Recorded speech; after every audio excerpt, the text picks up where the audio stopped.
નમસ્કાર વિદ્યાર્થી મિત્રો, સ્ટડી વિથ સોશિયલ સાયન્સ ચેનલમાં આપ સર્વેનું હાર્દિક સ્વાગત છે. હું છું રાઠોડ ઈશ્વર.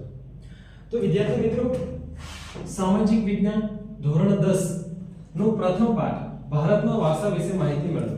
આ પાઠની અંદર વારસો એટલે શું, સંસ્કૃતિ એટલે શું, સંસ્કૃતિનો શું અર્થ, વારસાનો શું અર્થ, વારસાનો જે બે પ્રકાર પડે છે, સાંસ્કૃતિક વારસો એટલે શું, પ્રાકૃતિક વારસો એટલે શું, આ બધાનો વિગતપૂર્વક અભ્યાસ કરવાના છે.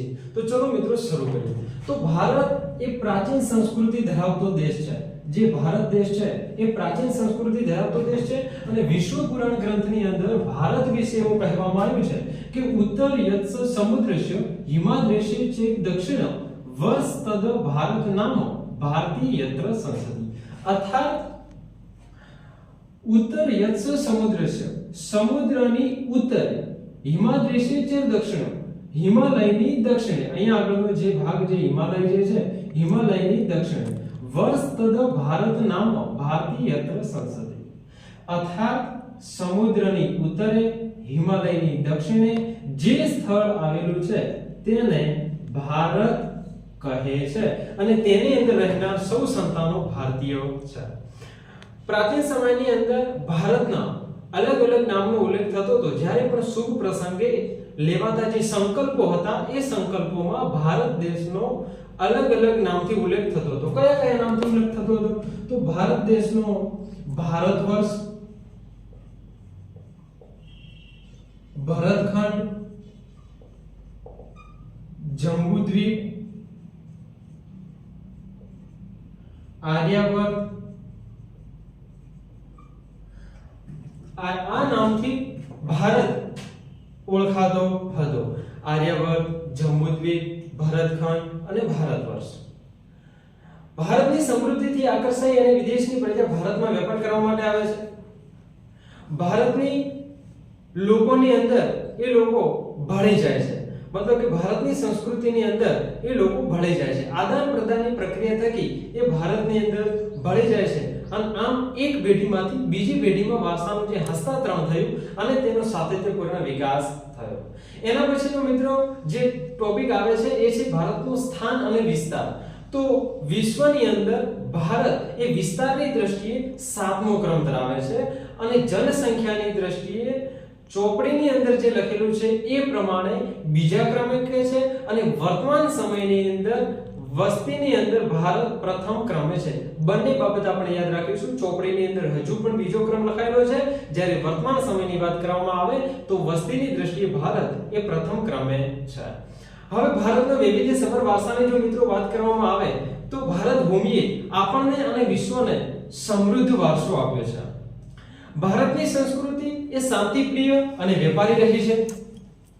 ભારતની સંસ્કૃતિમાંથી સત, ચિત્ત અને આનંદનો અનુભવ પ્રાપ્ત થાય છે. ભારતની સંસ્કૃતિમાં જે વિદેશથી આવેલી વસેલી ભિન્ન ભિન્ન જે સંસ્કૃતિના જે લોકો છે અને અહીંયા આગળ આવે છે અને ભારતીય સંસ્કૃતિના રંગે રંગાઈ જાય છે અને આ રીતે ભારતીય સંસ્કૃતિ એ સમૃદ્ધ બને છે.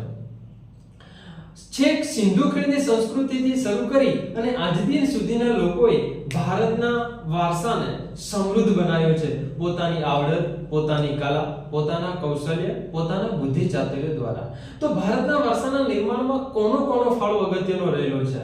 તો સંતો, વિદુષીઓ, રાજનીતિજ્ઞો, કારીગરો, કલાકારો, વૈજ્ઞાનિકો, સંશોધકો, સમાજશાસ્ત્રીઓ, શિક્ષણ શાસ્ત્રીઓ, આ તમામનો ભારતના વારસાના નિર્માણમાં અગત્યનો ફાળો રહેલો છે અને વિવિધ ભાષા, ધર્મ, ચિત્ર, બોલી, રીત રિવાજોના લીધે ભારતના વારસો એ સમૃદ્ધ બને છે. હવે સંસ્કૃતિ એટલે શું? તો મિત્રો સંસ્કૃતિની એક સામાન્ય વ્યાખ્યા થાય કે સંસ્કૃતિ એટલે શું? તો કે સંસ્કૃતિ એટલે શું? તો એનો સામાન્ય અર્થ સંસ્કૃતિ એટલે જીવવાની રીત. સંસ્કૃતિ એટલે શું? તો સંસ્કૃતિ એટલે કે જીવવાની રીત. देश के समाज में कालक्रमी बदलाता સંજોગો અનુસાર જે જનજીવનમાં આવતા જે પરિવર્તનો, સુધારાઓ, સામાજિક નીતિ, રીતિ ઇત્યાદિ વડે ભિન્ન ભિન્ન સમાજોની સંસ્કૃતિ બને છે. અને સંસ્કૃતિની એક બીજી વ્યાખ્યા છે કે સંસ્કૃતિ એટલે કે માનવ મનનું ખેડાણ, જેમાં માનવ સમાજની ટેવો, મૂલ્યો, આચાર વિચાર, ધાર્મિક પરંપરાઓ, રહેણી કરણી અને જીવનને ઉચ્ચતમ ધ્યેય સુધી લઈ જતા આદર્શોનો સરવાળો એમ પણ કહી શકાય. હવે વારસો, તો કે વારસો એટલે શું? બીજો પ્રશ્ન આપણા મનમાં થાય, વારસો, તો વારસો એટલે શું?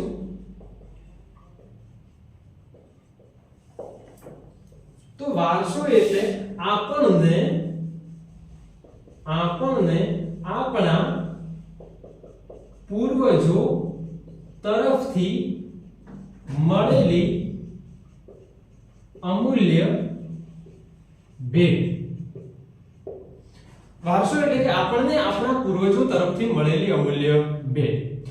ભારતનો ઇતિહાસ મિત્રો હજારો વર્ષ જૂનો છે અને આપણે પ્રતિજ્ઞા પત્રમાં પણ બોલતા આવ્યા છીએ કે ભારતનો વારસો જે છે એ વૈવિધ્યપૂર્ણ વારસાનો મને ગર્વ છે. ભારતનો વારસો એ સમૃદ્ધ વારસો છે.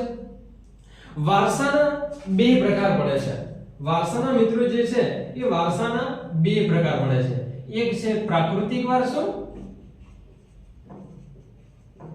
અને બીજો જે છે એ છે સાંસ્કૃતિક વારસો. હવે આપણે પહેલા પ્રાકૃતિક વારસાની વાત કરીએ તો પ્રાકૃતિક વારસો કોને કહેવાય? પ્રાકૃતિક વારસો એટલે કે કુદરતી વારસો. એનું એક બીજું નામ છે કુદરતી વારસો.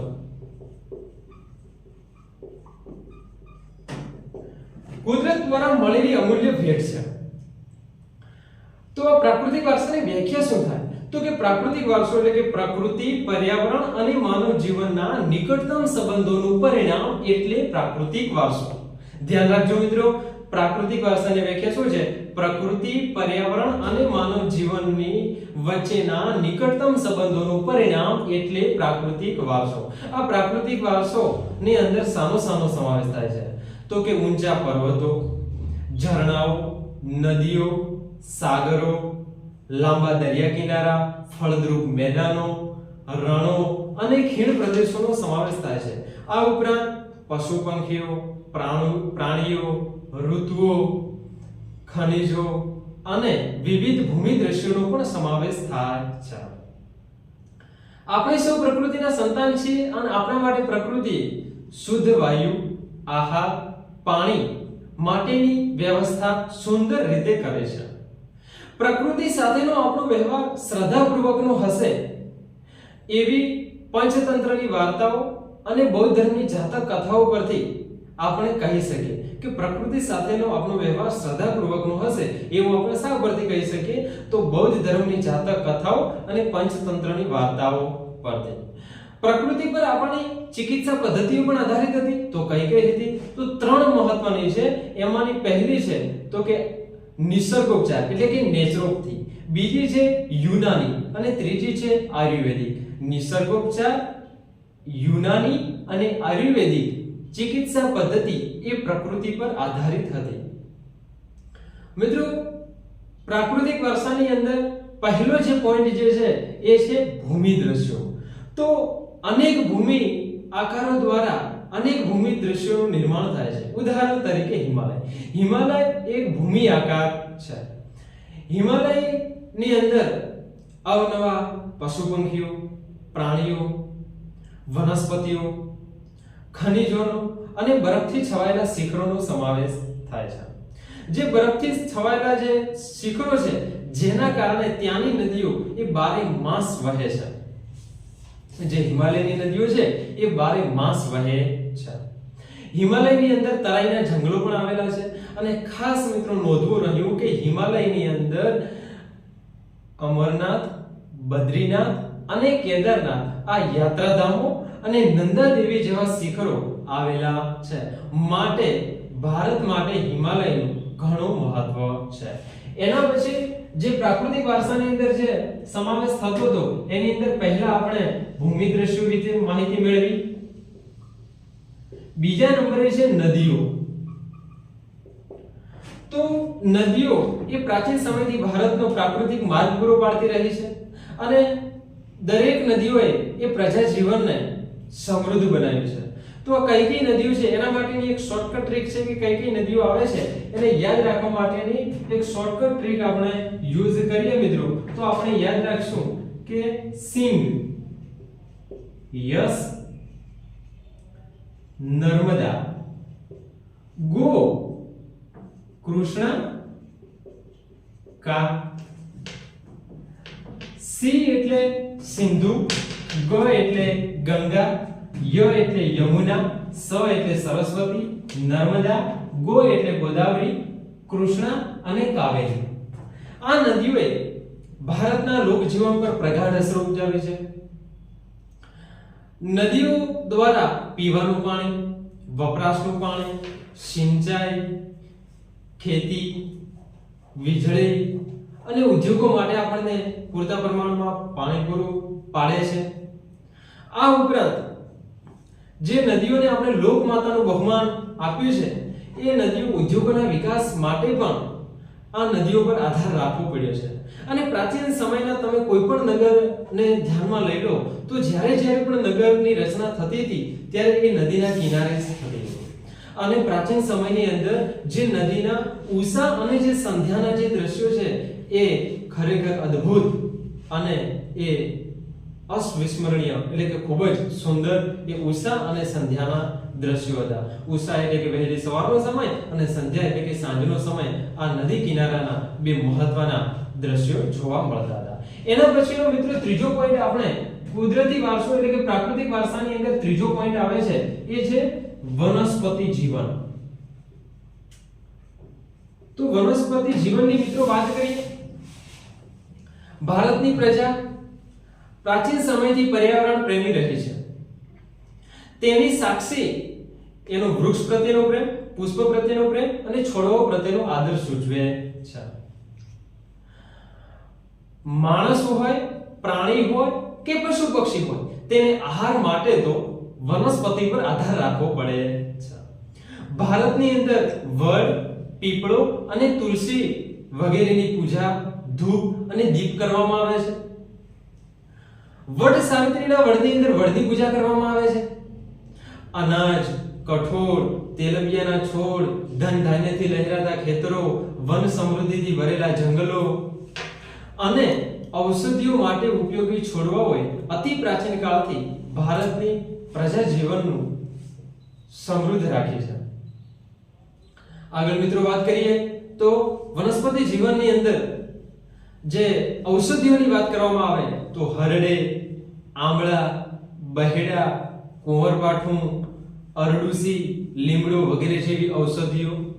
આ ઉપરાંત પુષ્પોની વાત કરવામાં આવે તો મોગરો, ગુલાબ, ડમરો, સૂરજમુખી, ચંપો, નિશાગંધા જેવી જે પુષ્પોએ એ ભારતની પ્રજાનું જીવન સુવાસિત, નિરામય અને સુગંધિત રાખ્યું છે. આમ વનસ્પતિ જીવન એ ભારતના સામાજિક અને ધાર્મિક જીવન પર અસરકારક પ્રભાવ રહ્યો છે. અને છેલ્લે મિત્રો કુદરતી વારસાની અંદર જે છેલ્લો પોઈન્ટ જે છે, ચોથા નંબરનો જે પોઈન્ટ છે એ છે વન્ય જીવન. વન્ય જીવનની મિત્રો વાત કરીએ તો ભારત દેશ જે છે એ પર્યાવરણ પ્રેમી સાથે સાથે પ્રાણી પ્રેમી પણ રહ્યો છે. કારણ કે ભારતની અંદર વાઘ, સિંહ, હાથી, ઘોડા, સિંહ, રીંછ, શિયાળ, નાગ, સાપ, સસલા, સાબર, રોઝ, નોળિયા, ઘો, શાહુડી જેવા વન્યજીવો જોવા મળે છે.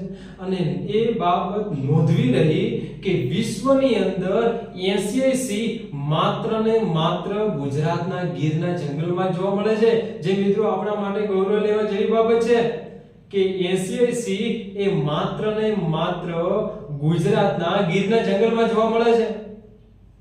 અને આપણી ધાર્મિક માન્યતાઓમાં કેટલાક વન્યજીવો જેવા કે વાઘ, સિંહ, ગરુડ, મગર જેવા પ્રાણીઓને તો દેવી દેવીઓના વાહન તરીકે સ્થાન આપ્યું છે. આપણી રાષ્ટ્રીય મુદ્રાની અંદર 4 સિંહ, ઘોડો, હાથી તથા બળદની આકૃતિ મૂકી તેનું મૂલ્ય આંકવામાં આવ્યું છે. વળી તેમની રક્ષા માટે અભયારણ્યો પણ બનાવવામાં આવ્યા છે અને તેમને માટે કાયદા પણ ઘડવામાં આવ્યા છે. ચલો મિત્રો, આજ માટે આટલું. વળી આપણે ફરી મળીશું.